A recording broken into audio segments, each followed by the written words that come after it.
Shalom Bapak Ibu Saudaraku yang terkasih di dalam Tuhan Yesus Kristus. Apa kabar? Pastinya luar biasa. Pada kesempatan ini kita mau bersama-sama merenungkan firman Tuhan.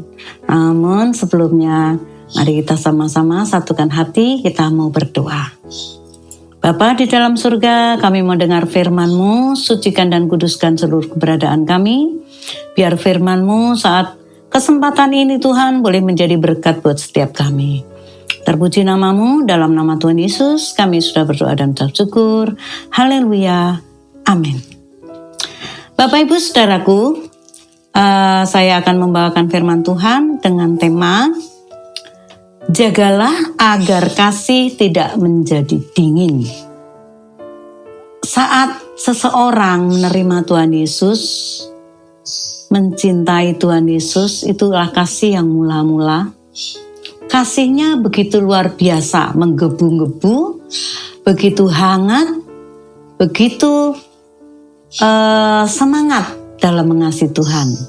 Itu bisa dibuktikan bahwa mereka biasanya ingin selalu dekat kepada Tuhan, pengennya terus bisa beribadah, pergi ke rumah Tuhan, berdoa, dan rajin membaca Alkitab. Inilah bentuk kasih mula-mula seseorang ketika mengenal Tuhan Yesus. Nah, Tuhan mau kasih kita sampai saat ini, entah berapa lama Bapak Saudara kenal Tuhan, kasih kita kepada Tuhan itu tidak menjadi dingin, harus tetap berkobar-kobar. Ya, tapi kenyataannya pada akhir zaman ini dikatakan bahwa kasih manusia itu sudah semakin pudar, semakin dingin, tidak menyala-nyala di dalam Tuhan. Apa penyebabnya Bapak Saudara? Ya karena mereka sudah lebih mencintai dunia ini, disibukkan dengan perkara-perkara duniawi, ingin menyenangkan diri, dan sudah merasa jauh tinggalkan Tuhan karena sudah tidak hidup dalam keintiman. Sebagai pasangan suami istri, Tuhan juga mau kita pun menjadi satu pasangan yang tetap hangat, tetap memiliki pasangan seperti pada waktu mereka menjadi pengantin baru.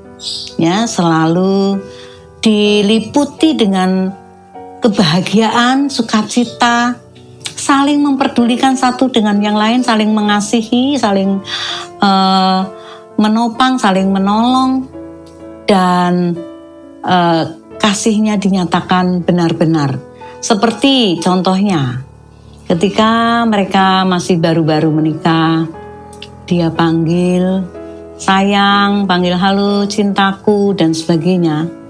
Tapi kalau sudah lama, mereka cuman panggil nama dan sebagainya.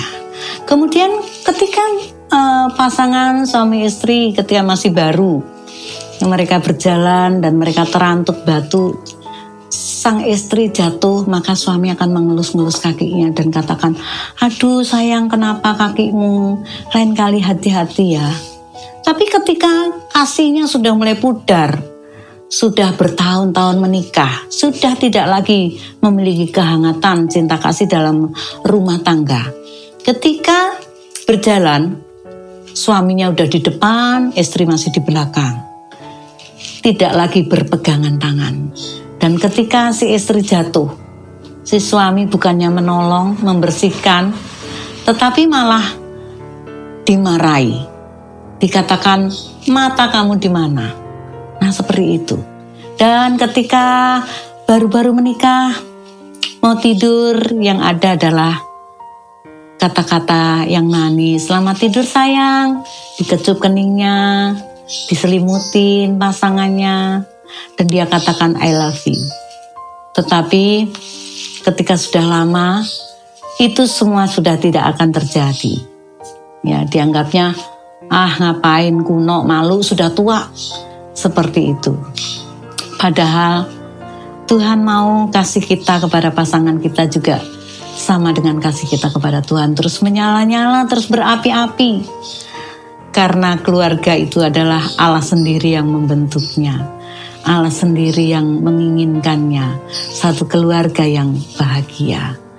Nah, Bapak Ibu Saudaraku yang terkasih di dalam Tuhan, kalau saat ini kasih kita kepada Tuhan sudah mulai pudar, sudah tidak hangat, sudah tidak ada lagi kerinduan untuk datang beribadah, untuk membaca firman, untuk bersekutu, berdoa, muji dan menyembah. Itu tandanya kasih Anda kepada Tuhan itu sudah mulai dingin. Demikian juga kasih sesama pasangan ketika sudah tidak ada lagi kata-kata I love you, kata-kata sayang, pelukan, belayan mesra dari pasangannya, kata-kata yang manis, itu juga menandakan bahwa kasih pasangan suami istri sudah mulai pudar. Dan Tuhan mau kasih kita tidak menjadi dingin. Kita akan mempelajari ciri-ciri orang yang kasihnya mulai dingin itu seperti apa.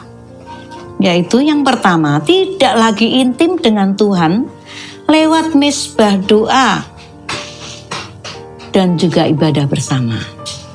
Ya, jadi kalau disuruh ibadah susah, suruh berdoa susah, sudah lagi tidak mau bersama-sama membangun misbah dalam keluarga, itu menunjukkan juga kasih itu sudah menjadi dingin.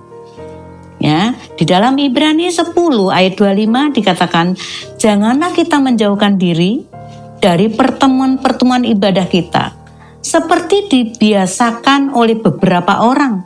Tapi marilah kita saling menasihati dan semakin giat melakukannya menjelang hari Tuhan yang mendekat. Hari kedatangan Tuhan sudah mulai dekat, Bapak Saudara. Dan Tuhan mau kita tidak boleh menjauhkan diri dari pertemuan-pertemuan ibadah kita. Supaya apa? Supaya tetap hangat hubungan kita dengan Tuhan. Karena di dalam ibadah itu kita bertemu satu dengan yang lain, dengan saudara-saudara seiman. Kita bisa menyembah, memuji, saling memotivasi, kita saling menghibur, menguatkan lewat masing-masing kesaksian. Sehingga kita terus bertumbuh bersama di dalam iman, pengharapan, dan kasih kita kepada Tuhan. Ya, yang kemudian yang kedua, tidak lagi suka membaca atau merenungkan, melakukan, dan membagikan firman Tuhan. Sudah tidak suka lagi membaca, merenungkan, ataupun melakukan firman Tuhan. Ini ciri-ciri kasih yang mulai dingin. Di dalam 2 Timotius 4 ayat 3 sana dikatakan, karena akan datang waktunya orang tidak dapat lagi menerima ajaran sehat, tetapi mereka akan mengumpulkan guru-guru menurut kehendaknya untuk memuaskan keinginan telinganya. Ini sudah terjadi, Bapak Saudara. Banyak orang yang tidak suka mendengar ajaran sehat, misalkan mendengar khotbah-khotbah hamba Tuhan. Dia tidak suka.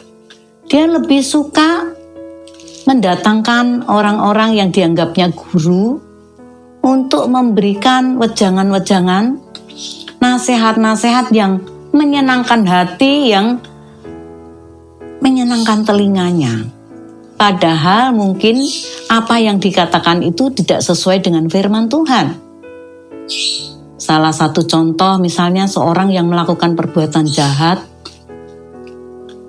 hidup misalnya dia korupsi atau melakukan perselingkuhan, dia tinggalkan istrinya dan dia menggunakan kekayaannya untuk berfoya-foya dan menikmati banyak wanita-wanita panggilan. Dengan dia mendatangkan orang-orang guru-guru yang dianggap dia itu baik, dia akan menerima kata-kata puji-pujian, nasihat-nasihatnya juga bukan nasihatin dengan menggunakan firman Tuhan untuk menegur, untuk membenarkan kelakuannya.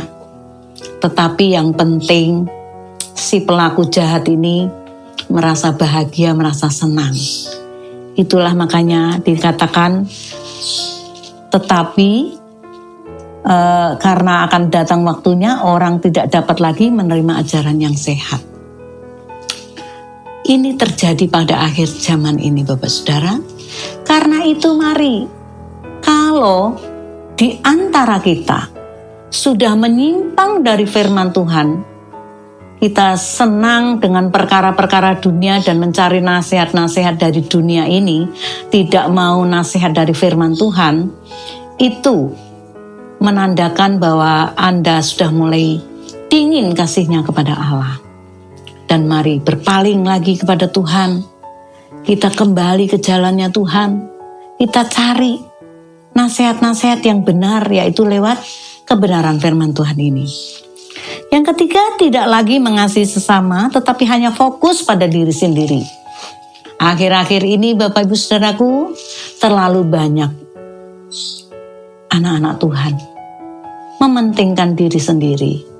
Hidup egois, tidak peduli kepada sesama, kepada saudara, kepada keluarga, saudara seiman, apalagi kepada orang lain yang mungkin mengalami penderitaan, kesusahan yang harus dibantu. Si kaya berfoya-foya, menyenangkan dan memuaskan diri tanpa mempunyai rasa iba kepada orang-orang yang perlu dibantu.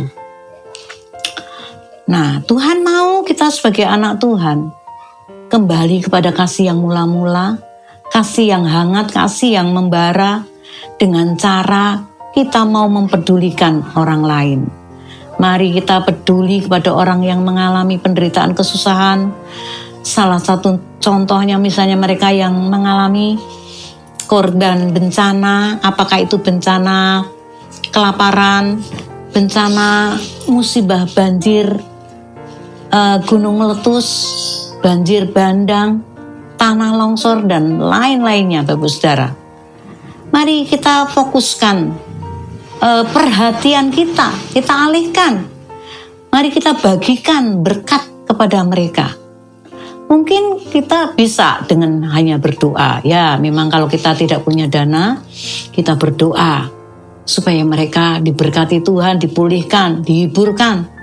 Tetapi bagi saudaraku yang diberi kelimpahan, itu semua juga datangnya dari Tuhan. Mari jangan menggenggam tangan, tapi lepaskanlah berkat kepada mereka, sehingga mereka juga mengalami keberuntungan, mengalami pemulihan, kesembuhan, dan mereka tidak mengalami kelaparan. Itu semua karena ada orang-orang yang peduli terhadap penderitaannya. Saat ini juga Bapak Ibu Saudara, contoh lain bagaimana manusia sudah mulai egois, sudah mulai tidak peduli kepada sesama, tetapi fokus kepada dirinya sendiri. Misalnya ada di antara teman, keluarga, kerabat, saudara yang dipanggil Tuhan. Di masa pandemi ini mereka nggak berani datang mengunjungi, datang untuk memberikan bela sungkawa, tetapi cukup melalui WA, cukup melalui FB, cukup melalui Instagram dengan menuliskan RIP, RIP, Rest in Peace, turut bela sungkawa. Itu dianggapnya sudah cukup. Ya, memang itu cara yang saat ini bisa dilakukan melalui medsos ya Bapak Ibu Saudara. Tetapi sebenarnya ada cara yang lain yang bisa kita juga kerjakan. Apalagi kalau yang meninggal itu keluarga yang kekurangan, yang membutuhkan uluran tangan kasih saudara. Biarlah kita bisa memberikan sedikit berkat, bantuan kepada mereka. Kita bisa mentransfer ke rekening keluarga yang ditinggalkan itu sedikit berkat atau semampu kita, serela kita, supaya mereka juga tertolong dari kesulitan. Kita tahu bahwa musibah yang dialami itu pasti tidak diharapkan. Ya, kedukaan yang dialami juga pasti tidak diharapkan. Tetapi kita kan tidak tahu apakah mereka dalam kondisi siap secara ekonomi, secara materi. Nah, kitalah sebagai orang-orang yang diberkati Tuhan, kita harus peduli kepada mereka. Ini bentuk kepedulian kita kepada sesama pada saat ini.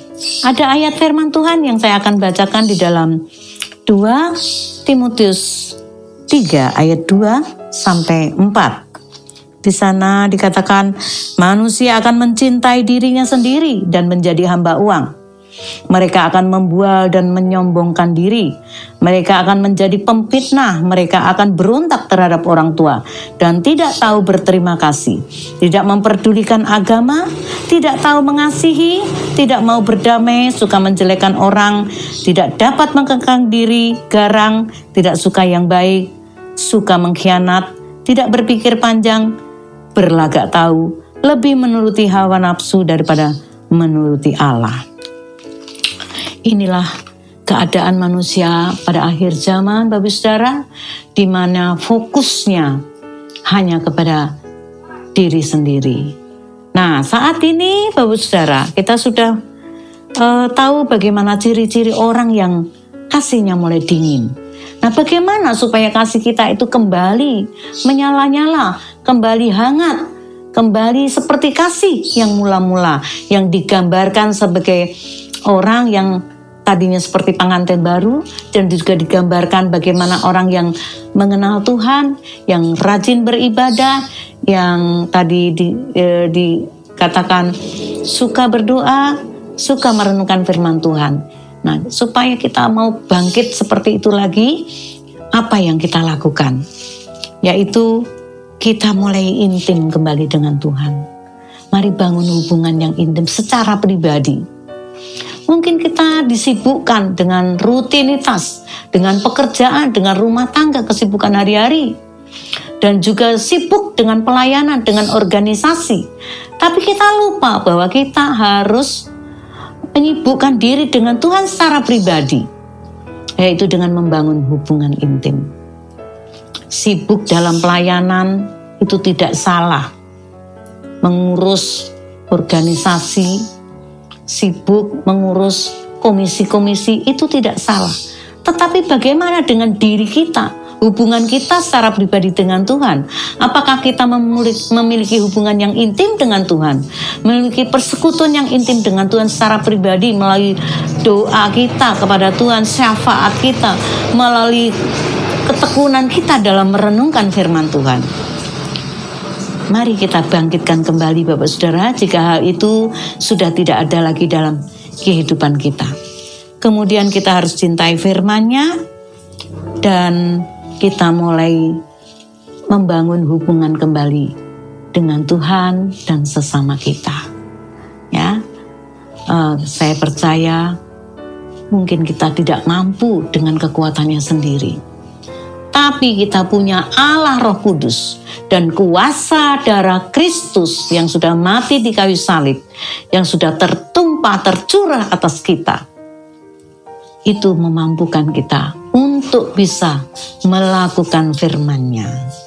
Saya percaya saudara diberkati oleh pemberitaan firman saat ini.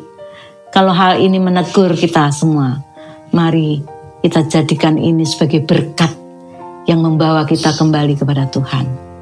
Amin firman Tuhan. Mari satukan hati, kita akan berdoa. Bapa dalam surga, terima kasih untuk firman-Mu yang luar biasa, yang saat ini Tuhan sudah tegur kami. Bagaimana keadaan kami saat ini sudah mungkin menjadi dingin. Kasih kami kepada Tuhan dan sesama kami, keluarga kami, pasangan suami istri juga sudah menjadi dingin. Tapi firman Tuhan saat ini boleh menegur kembali kepada kami, mengingatkan kami kembali untuk hidup dalam kasih yang mula-mula, kasih yang menyala-nyala, kasih yang penuh dengan gairah. Yaitu dengan cara kami intim, dekat kepada Tuhan, dan kami menyukai firman-Mu. Kami tekun dalam doa, ibadah, dan pujian sembah kami pada Engkau.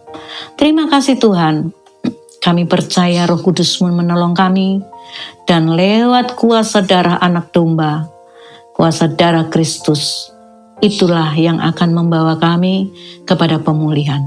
Terpuji namamu Tuhan, dalam nama Tuhan Yesus kami sudah berdoa dan mengucap syukur. Haleluya, amin.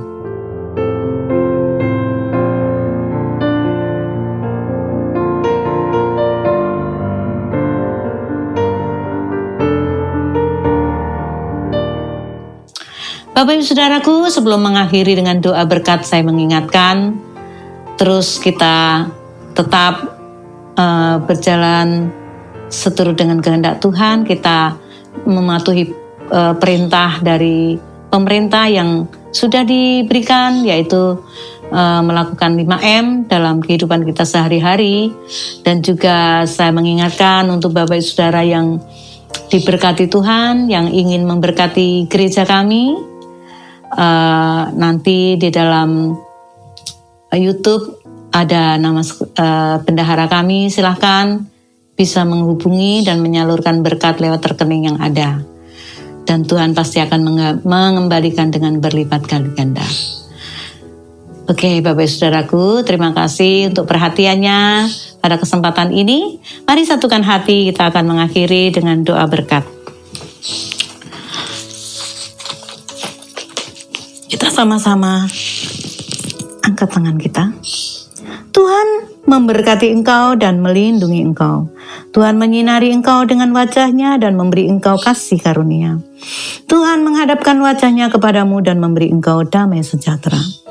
Kiranya damai sejahtera dari Bapa di surga melalui anaknya yang tunggal, yaitu Tuhan Yesus Kristus, dengan persekutuan Allah Roh Kudus, kiranya terus menghibur, menguatkan, memberkati kita dari saat ini sampai Maranatha, Tuhan Yesus datang kali kedua menjemput kita para salehnya. Terpuji nama Tuhan.